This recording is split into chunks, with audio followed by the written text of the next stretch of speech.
Assalamualaikum warahmatullahi wabarakatuh. Salam dan bahagia. Perkenalkan, nama saya Desi Susanti. Saya guru fisika di SMA Negeri 1 Sendawar, Kalimantan Timur. Kali ini pada materi gelombang bunyi, khususnya pipa organa, saya berbagi praktek baik Detektif Sains 2.0. Menghidupkan pembelajaran fisika dengan mengintegrasikan mini drama dengan teknologi digital, chatbot AI, dan simulasi virtual soundcar osiloskop. Bu Ali, Assalamualaikum warahmatullahi wabarakatuh. Waalaikumsalam warahmatullahi wabarakatuh. Selamat pagi, salam dan bahagia untuk kita semua. Sebelum kita memulai pelajaran kita pada hari ini, ada baiknya kita berdoa terlebih dahulu agar apa yang kita pelajari pada hari ini dapat bermanfaat. Silakan, Revano pimpin doa dulu. Marilah kita berdoa menurut agama dan percayaan kita masing-masing. Berdoa mulai. Doa selesai. Fisika. Fisika satu, fisika si. Kemudian yang kedua, menghargai pendapat orang lain. Siapa masih ingat apa nih pengertian bunyi dan syarat-syarat bunyi? Silakan. Gelombang bunyi adalah gelombang mekanik longitudinal yang merambat melalui medium atau zat perantara dan dapat didengar oleh telinga manusia. Luar biasa. Ini yang kemarin sudah kita bahas ya, dan kalian juga sudah belajar tentang karakteristik gelombang bunyi. Nah, hari ini kita akan belajar tentang pipa organa yang merupakan bagian dari gelombang bunyi. Sebelum kita masuk ke materi, kita harus tahu dulu nih apa sih tujuan kita belajar pada hari ini. Di sini kalian diharapkan dapat menganalisis hubungan antara panjang pipa, frekuensi bunyi dengan benar, kemudian mampu menganalisis dengan menggunakan aplikasi soundcar osiloskop. Nah, seperti apa aplikasi soundcar osiloskop itu? Kita akan lihat setelah. Fase 1. Orientasi murid pada masalah. Adapun kasus yang harus kita selesaikan pada hari ini adalah terkait alat musik, di mana kasus ini terjadi di sebuah kabupaten Kutai Barat bernama Pabrik Harmonia.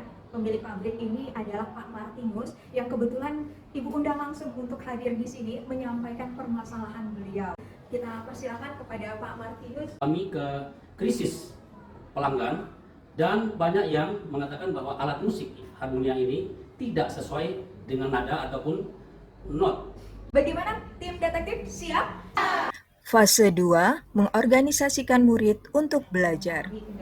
Nah, untuk menyelesaikan masalah tersebut, kita harus tahu dulu apa sih sumber permasalahannya. Di sini, Ibu sudah menyiapkan 3 buah contoh pipa yang bisa kita gunakan untuk mengidentifikasi permasalahan tersebut. Siapa yang bersedia untuk meniup pipa ini? Oke, silakan, Atala.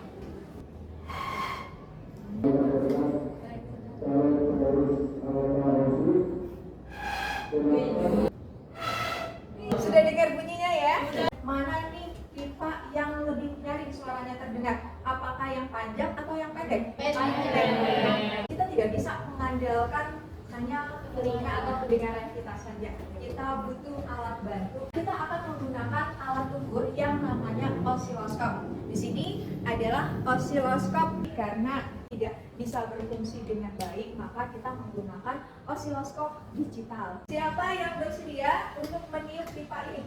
Saya. Perhatikan ya, karena nanti kalian akan melakukan praktikumnya seperti ini ya. Nanti pada saat Anye meniup dan frekuensinya muncul, nanti langsung tekan tombol stop. Oke, kita lihat bersama ya. 813.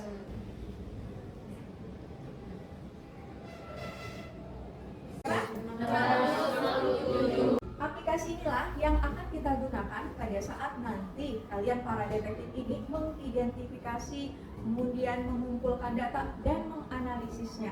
Ada yang ingin ditanyakan? Fase 3. Investigasi mandiri dan kelompok. Silakan para detektif, ketua detektifnya untuk maju ke depan. Kita akan berbagi tugas.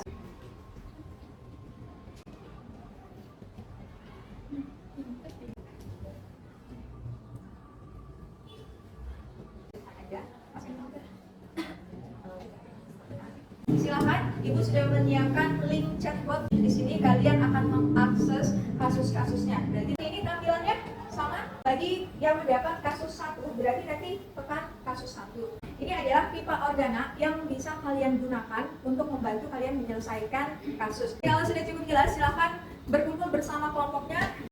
Fase 4. Mengembangkan dan menyajikan hasil penelitian. Ya, Nah, kalau sudah siap, boleh klik siap. Oh, ini bagian desain. Ya, bagus. Fase 5, menganalisis dan mengevaluasi proses. Dan semua sudah selesai dengan baik. Saat ini kita masuk ke sesi presentasi. Yaitu 15, 20, 25, dan 30. Mendapat perbedaan antara jam pipa organa terbuka. Bambu ini terbentuk di dalam pipa organa tersebut saat terjadi resonansi seperti ini. Dapat dilihat ya teman-teman. Kalau kita rangkai seperti ini tadi ya desainnya, ini laptopnya gitu ya. Oke, sampai di sini ada yang ingin ditanyakan?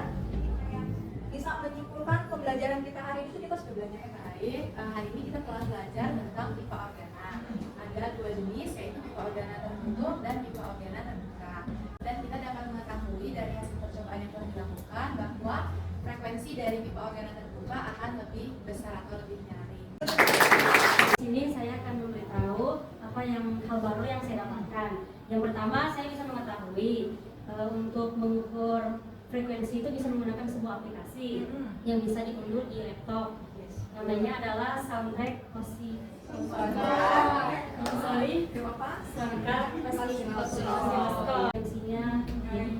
Luar biasa. Terima kasih Oki dan terima kasih untuk semua yang sudah berbagi materi kita hari ini dari diskusi, presentasi, kesimpulan sampai refleksi hari ini. Kita akhiri dengan berdoa terlebih dahulu. Bila kita berdoa menurut agama dan kepercayaan kita masing-masing, berdoa mulai. Doa selesai. Fisika. Assalamualaikum warahmatullahi wabarakatuh. Dan selamat